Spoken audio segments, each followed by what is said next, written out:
All right. Welcome to whoever may be listening.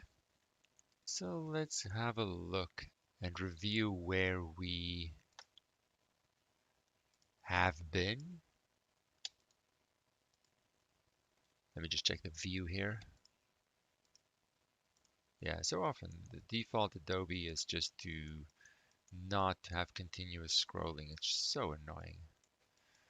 Let us see. Okay, so when it comes to growth and decay problems and basic differential equations, let's have a little recap.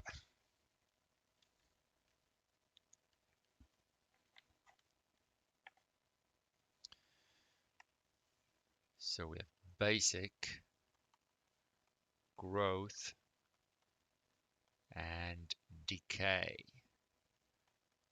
problems. Now, if you followed the Math 108 Calculus for Life Sciences lectures, then we've done some of it. And I really have 5 different kinds of problems that I can use as part of my introduction. Let me just check the chat here.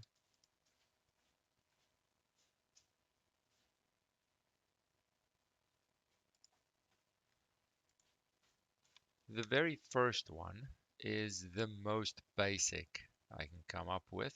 Let's call it basic exponential growth. And let's come back to this page as we go further in this list.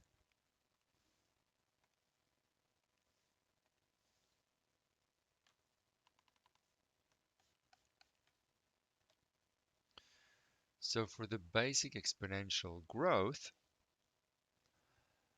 we have that so let's pick a population here. Let's pick Y as the population size. So let Y represent the population size at time t. Then the information that scientists have found and that we're going to be given in a question is that the rate of change of this population is proportional to the actual population size at that time. This sentence then translates to our differential equation. The rate of change is some constant times the actual population size y, and I have some initial population size to start with. So we have this differential equation with k being positive, and k is called the growth constant. So I have exponential growth that if we solve this, let's take an example. Let's suppose k is 0.02 and my initial population size is maybe 100 individuals. Could be bacteria, could be individuals, could be people, could be fruit flies, could be anything that is growing. So if I use this example, then my differential equation is dy dt 0.02 y, and my initial population size is, for example, 100. Now solving this differential equation, we'll see for parts 1 and 2, they are very similar, and for all of them, they are very similar. I separate the variables because it's a separable differential equation, which of course I have to understand first. and then I integrate both sides to get the natural log of y equals 0.02t plus my integration constant. Then I solve for y because I need the function to be able to answer questions that the word problem might give me. And that's going to be e to the 0.02t plus c. I don't love the integration constant over here, so I'm going to put e to the c at the front,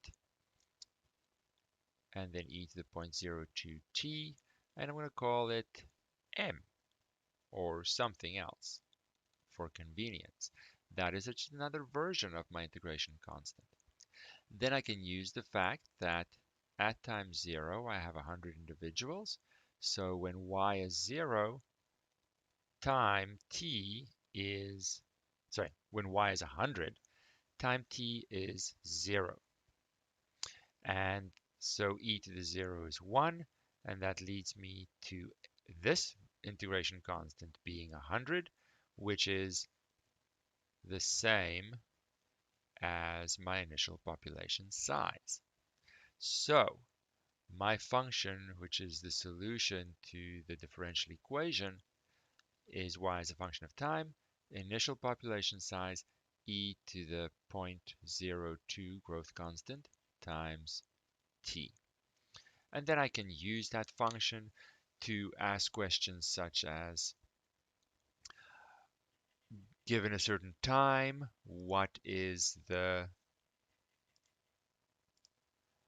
population size at that time? Given a certain population, what is the time when I get that population size? And a variety of other questions. But they all come from that function, which in turn comes from the differential equation, which in turn comes from the fact that the growth rate is proportional to the population size at that time. And we've done some a variety of problems on that kind of basic population growth. If I were to graph this function,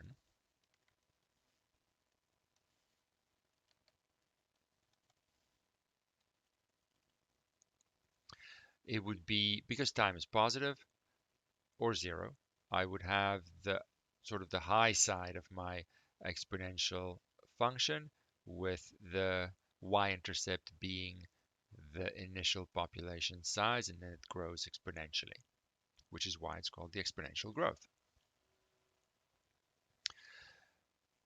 Now for the second one, we have, I'll call it radioactive decay, though it could work for other kind of decay questions as well, but mainly radioactive decay, where we have a very similar situation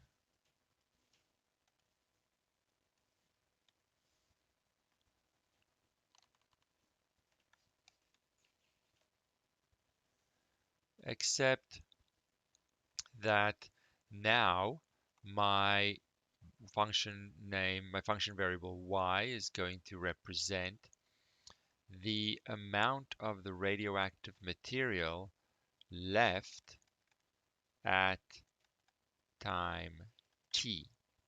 So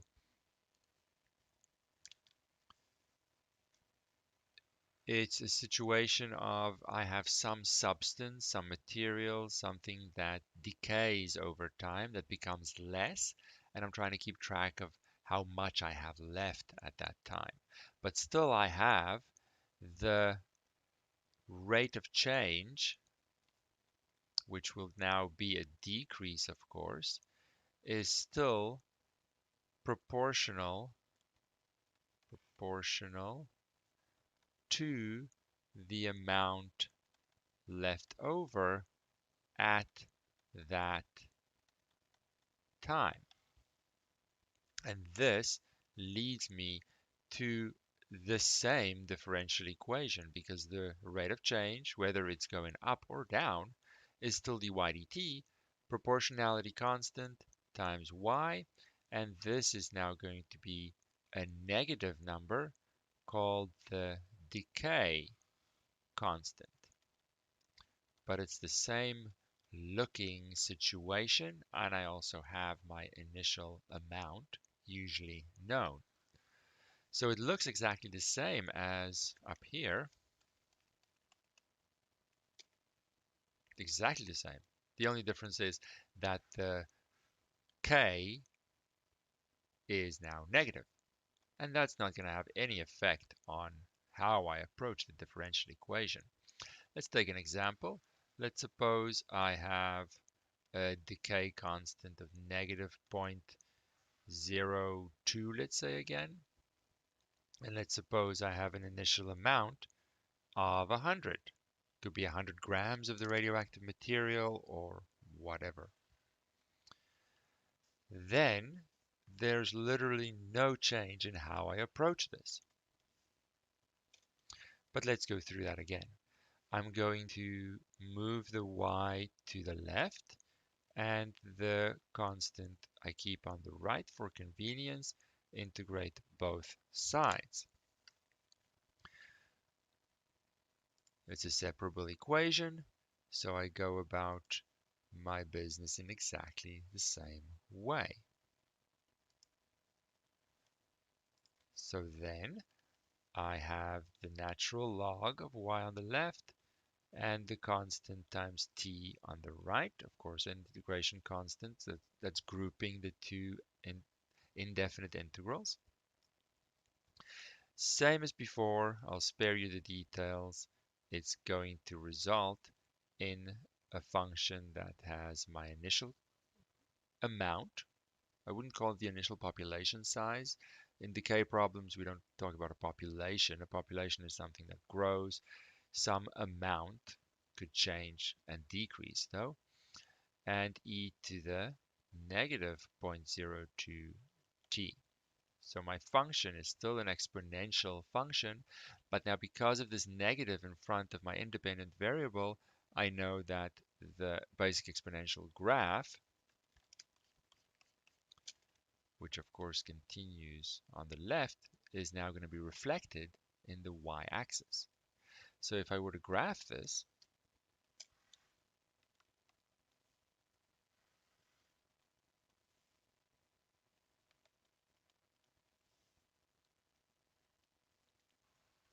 I would start with some initial amount, and it would be the other side. Whoopsie, let me flatten that out a little.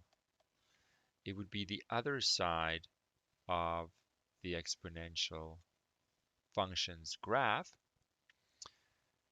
having a horizontal asymptote at the horizontal axis at y equals 0, meaning a radioactive material decreases down to something very small, but it never fully goes away.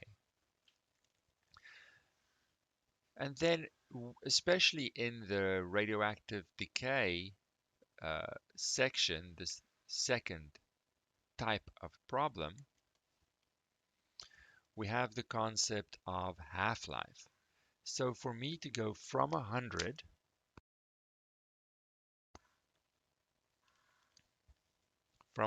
down to 50 is going to take some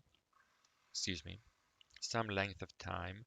I'll call it tau.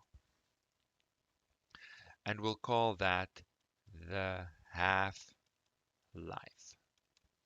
So this tau is the amount of time it takes for me to get a half of my original amount, which means that if I go into my function up there, plug in tau, I don't necessarily know what I start with. I could start with 100. I could start with any amount. E to the, let's stick to this. Now tau. Let's stick to an example for k, just to keep track of where it goes. and it's a 1/2 y0. I wanted to show a y0 because you see you can divide on both sides by y0, and it actually doesn't matter if I started with 100 or I started with 1,000 or very little. It doesn't matter. It's completely independent. So I now solve for tau, and I get negative 0.02 tau equals natural log of a half. So tau is natural log of a half over the decay constant. So in general, it would be the half would still be there because of this half life concept, and it would be a k. So this is independent of my initial amount. It's a key property of how fast this substance decays over time. Now in this case, whoops, in this case we could perhaps calculate that in our example as log of 1/2 over negative 0.02. Let's just do that to get a number and see what that is.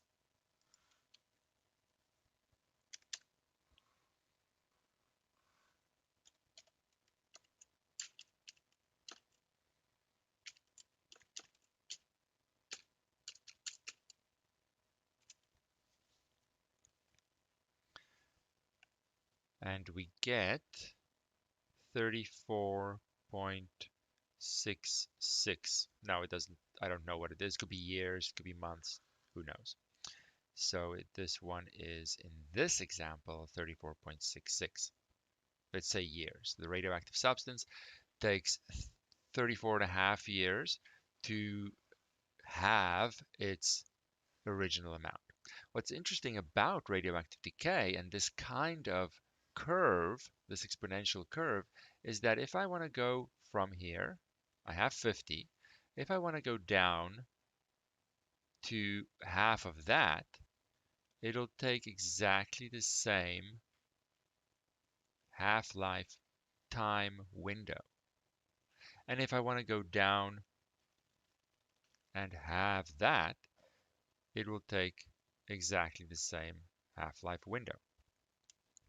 So I lose less and less and less because it's more of a proportional decay than a fixed amount. Every half-life window, I lose half of what I started with in that window. And you can see that I'm never going to get to 0. I'm only going to lose half to 12.5, and then half of that and half of that, and I'll never actually get an answer of 0. So the half-life concept is a key concept in the radioactive decay kind of problems that I list as number 2. All right. So I also have a bunch of questions on that we have done. So we have some population growth questions. I like the one that's a spread of a rumor, that you can also model like this, not actual individual living things growing. And then we have eventually our radioactive decay questions. Sometimes half-life, sometimes radioactive substance. Carbon dating is a classic example where I use this kind of exponential decay, and so on. Let's get to the end of the section. Where is it? There we go. So another kind of question, actually I don't want to do this one as number 3. I'm looking for a question like this. Now before I look at a specific example, let's just see what are the pros and cons for number 1, our basic exponential growth. Well, I'll say a pro is that it is easy. Easy to work with, easy to understand, easy to solve the differential equation is just easy. But now, if we actually do an experiment with, let's say, fruit flies in a jar. So I have my jar here. Could be an actual glass jar, which it was originally, I suppose. And I put an apple slice in there and a couple of fruit flies. And then I, of course, close the lid, give them some oxygen, see what happens. When we track periodically their numbers, we get something that is extremely close, near perfect on this graph. However, up to a point, when the space becomes an issue and they're really crammed in there too much, that it's going to slow this curve down. So there's a cap here somewhere due to practical space limitations, where after that kicks in, this graph isn't going to be an accurate model to describe how the population grows. So a con could be that it ignores any space limitations. So we could then say, okay, what if we change this model a little bit, trying to incorporate the idea that limited space does slow down the growth of the population. So we have here growth with capacity, let's say. I have some space capacity. And honestly, let's just do it by example.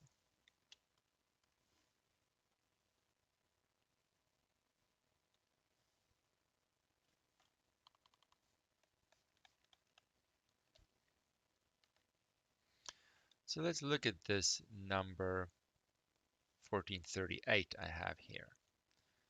Example 1438. Mountain goats at a certain nature reserve, it can support no more than 4,000 mountain goats. Assume that the rate of growth is proportional to how close the population is to this maximum, with the growth rate of 20%. So if I just convert that to a decimal, it gives me my growth constant in a simple form. So 0.2 for our growth constant. And we have a starting number of goats, our initial population size. So now you see the wording is a little different. There is a proportionality concept, but it's not the growth rate isn't proportional to how much there is or how many there is in my population. It's proportional to how close the population is to this maximum. So what is the difference? First of all, let's call y the population size, the number of goats, population size at time t, and t in this case is going to be in years. It is important to take note, what is my unit for time especially? My unit for the function variable is obvious, number of goats. So let's have a look. Now I have the rate of change. It's proportional to something. Not proportional to y itself, but proportional to the gap between the population and the maximum capacity. So it's going to be proportional to the difference of the two, the capacity, which is 4,000, they say, and the actual population, where this guy is given, the growth constant is given as 0.2. So I should have just put that in. Let us do that to not make it any more complicated.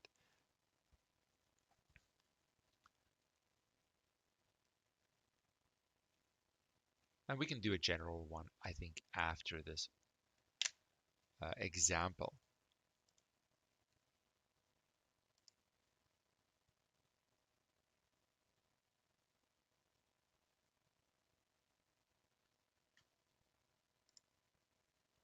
All right. So now let's see, is it more difficult to solve this differential equation? Well, yes, technically. How much more difficult? Can we still handle it? And what is the result? How does that end function look? Does it capture this capacity issue? So I separate the variables. I can only do that by multiplication and division. So I have to take the whole bracket to the left. So 1 over 4,000 minus y dy equals 0.2 dt. Oh, I had my initial population, right? I had 1,000 mountain goats to start. That comes in later, of course. Integrate both sides. Now the right side here is going to be super easy, and I'll group the constants for the integration constant together now before I forget. The left side, what is the left side now? Well, that is a function of a function, to be fair, but is it a super complicated one? Is it one where I really need a full substitution? You're welcome to do a substitution, but I argue that it's not that bad. We can guess and check our way through this basic one. As if, let me give a guess. Let me try a natural log of the denominator. Then if I take the derivative of this, it's log of something, so it's 1 over the something. Yep, that's perfect. That's what I get in my target. Times the derivative of that inside something, which is -1, which I don't see, so I need to catch that negative when it comes out by the chain rule. And because the second part of the chain rule is so simple, you're welcome to do a full substitution, but it's overkill here a little bit.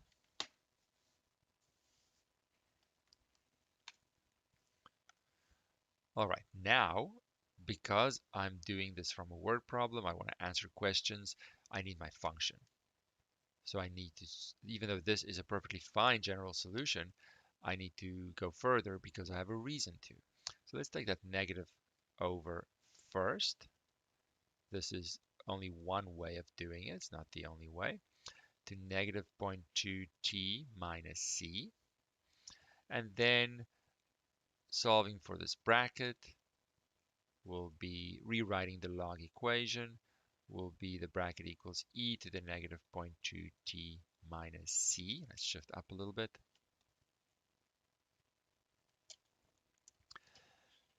So solving for y, I move y to the right, the e portion to the left. I get y equals 4,000 minus e to the negative 0.2 t minus c.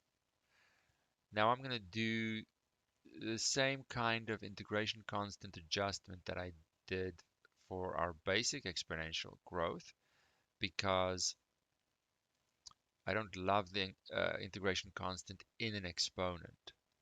It's going to be a lot nicer if I put it out in front. And then, of course, m, if anyone cares, is going to be e to the negative c. It doesn't really matter. It's a constant that I need to resolve. Now I need to use the fact that at the beginning I have 1,000 mountain goats. I can use that now. Plug in 1,000 for y. Plug in 0 for t. And I see that this, of course, equals 1. So that means m is 3,000. So I have my function. My function describing the growth of these mountain goats is 4,000 minus 3,000 e to the negative 0.2 t. Let's put a box around that. Now, what does this graph look like? before I continue answering questions, does this function make sense in terms of what the model is trying to do? Incorporate that capacity. Well, if I see how much space I have here. Let's make a new page because this isn't easy for everyone. If I go back to my transformations of basic exponential functions, and I just take something simpler, let's remember, if I wanted to graph y equals, let's say, 4 minus e to the, I want to make it look similar to this, right? So I need a negative in front there. E to the negative x. That's a simple, while still capturing the essence. Well, I was going to graph basic exponential function. We're just doing a very rough one. Then I'm going to chain that with, well, you have some options which one to do first. I mean, I can rewrite this to negative e to the negative x plus 4. I like to, it doesn't really matter which negative you take care of first. Like, let's do the outside one. Negative outside e to the x. What is that going to do to my graph? That is going to flip it in the x-axis. The y values now become negative. So if I do that, I'm going to get something down here. Then if I chain that with replacing x with a negative x, what is going to happen to the graph?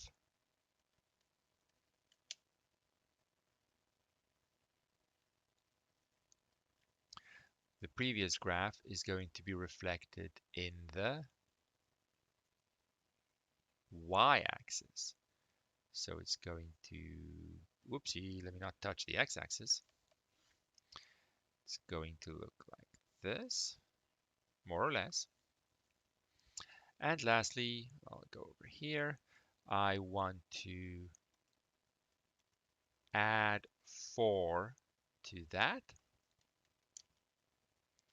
And that is going to shift the graph up by 4 units. Now remember, this y-intercept was 1. So this y-intercept is negative 1. So this y-intercept is still negative 1. So when I shift it up, it's going to go up here to 3. The x-axis, which was at y equal to 0, was a horizontal asymptote. It's still a horizontal asymptote in the second one. It's still a horizontal asymptote in the third one. When I shift it up, that horizontal asymptote is now going to sit at 4. It's going to shift up and sit at 4. And that's the situation I have here. So my number that I'm adding is going to be where the horizontal asymptote sits. With my couple of negatives, I'm going to have sort of a backwards up growth of my exponential function towards that asymptote. So we're going to get the following graph.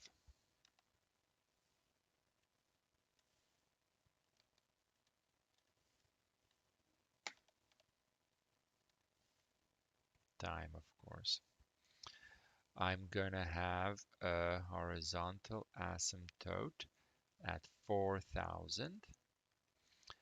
And I'm going to start at 1,000, my initial amount, initial population. Oh, come on, not straight. Have it nice and bendy at least. And it's going to taper off as I'm getting closer and closer to that capacity, but it's still a section of the exponential graph, the exponential function. So I have this capacity that it can't cross this 4,000 line. It's going to get stuck. There's a maximum capacity that the area can hold. So the model is using exponential growth, but at the same time having built in that capacity. So it's one step forward, a little bit more general. Is it perfectly general? No, of course not. But we're trying to keep things simple while still inching forward in our practical generality. So we can answer some questions, I suppose. Solve the general limited growth differential equation. We did that. Write the function. We did that. What will the goat population be in 5 years? That's easy enough to answer. In 5 years, we simply use our function with 5 as the time variable, value, 4,000 minus 3,000, e to the negative, what was it? 0.2 times 5, and we get an answer. Let's see what that answer is.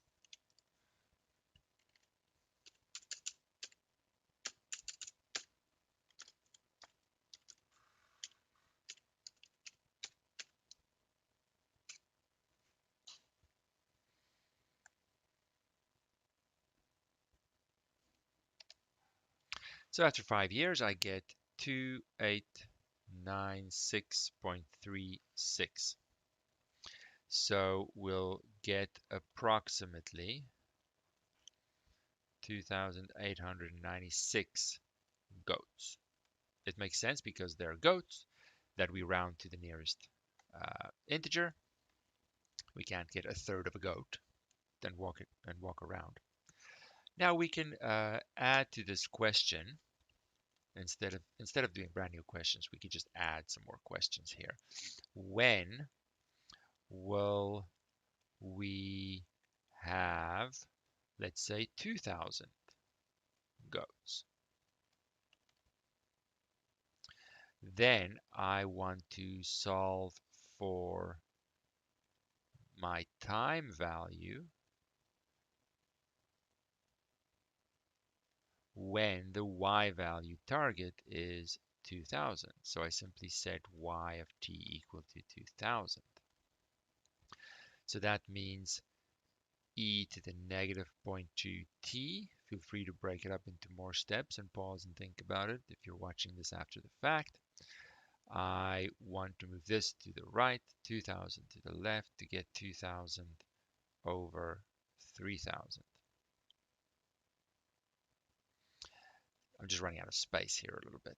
So then I get negative 0.2t equals log of 2/3. So t equals log of 2/3 over negative 0.2. Let's see what that is.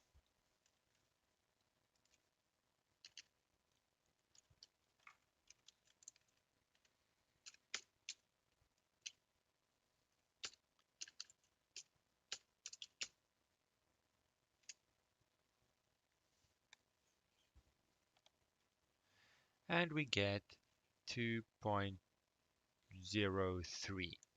So when will we get that? At approximately the 2-year mark. We will have 2,000 goats. And then it slowly, it still grows, but slower and slower and slower, the closer it gets to that capacity, the smaller the difference between the capacity and how many goats there are, and the growth rate is proportional to that. So if the difference gets smaller, the growth rate gets smaller and they naturally slow down. Now, in truth, what would be more realistic is, let's say here, more realistic is a combination of 1 and 3, where we want to have the following picture.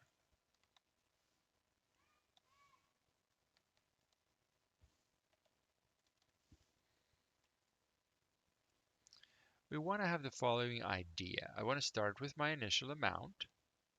I want it to grow really fast, exponential, because initially there is no space limitation and awareness at all, because there are so few initially.